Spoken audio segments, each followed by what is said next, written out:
আমাদের পাশের বাড়ি শিলা আপু আছে না, ওনারা তো বাচ্চা হচ্ছিল না আমার মতো। তারপর ওনারা ডিসিশন নিল হানিমুনে যাবে, হানিমুন থেকে ফিরে এসে গুড নিউজ দিয়েছে, এখন তো তাদের বাচ্চা হবে। শিলাপা আগে কেন হানিমুনে গেল না? এটাই তো আপনি তাকিয়ে আছেন কেন? আশ্চর্য লেট হয়ে গেছে তো, আপনি যান না। এখনই? হ্যাঁ, ফ্রেশ হয়ে আসেন, তাড়াতাড়ি যান, রেডি হয়ে আসেন। মানে এই দিনের বেলা হানিমুন করবো নাকি? হ্যাঁ তো কখন করব? এখনই করব আমি, আপনি যান না, রেডি হয়ে আসেন। তো তারা হ্যাঁ। আগে তো বুঝি নাই। যান। তাইলে আমি ফ্রেশ আসি।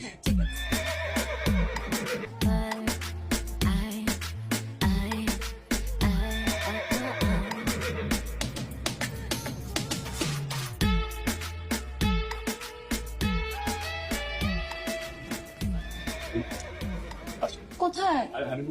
আরে আপনি রেডি? হ্যাঁ আমি রেডি।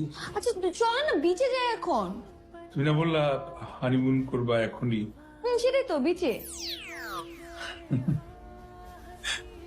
আগে করো নাই তো?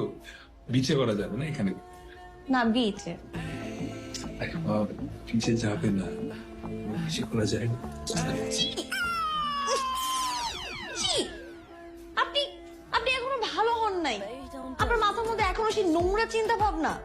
আমি ভেবেছিলাম আপনি ভালো হয়ে গেছেন, কিন্তু না, মানুষ ঠিকই বলে খারাপ কখনো ভালো হতে পারে না, আপনি ভালো হতে পারবেন না। এই তুমি যে এতক্ষণ ধরে হানিমুন হানিমুন করতেছিলা, হানিমুন মানে কি সত্যি জানো? তো জানবো না কেন, আমি সব জানি, জেনেই তো বলেছি আপনাকে। কি জানো?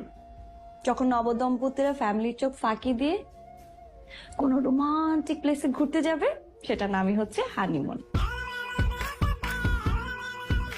হানিমুনে গিয়ে তারা মজে মজে খাবার খাবে, বারবিকিউ খাবে, সেটার ছবি তুলবে, সুন্দর সুন্দর ড্রেস পরবে, সেটার ছবি তুলবে, সুন্দর সুন্দর জায়গায় ঘুরতে যাবে, সেটার ছবি তুলবে, আর সমস্ত ছবি যখন একসাথে আপলোড করবে, সেখানে ক্যাপশন দিবে ইন আওয়ার হানিমুন।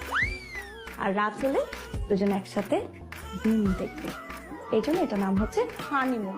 আর আপনি উল্টাপাল্টা চিন্তা ভাবনা, চক্কর সব দিল মুডটাকে নষ্ট করে। কত কিছু ভেবেছিলাম। কোথায় যাচ্ছেন এখন? সেখানে তো যাবেন, যেভাবে পাপ কাজ করতেছেন আপনার জায়গা জাহান্নামই হবে। এখনো সময় আছে, দিনের পথে আসেন, আল্লাহর কাছে ক্ষমা চান।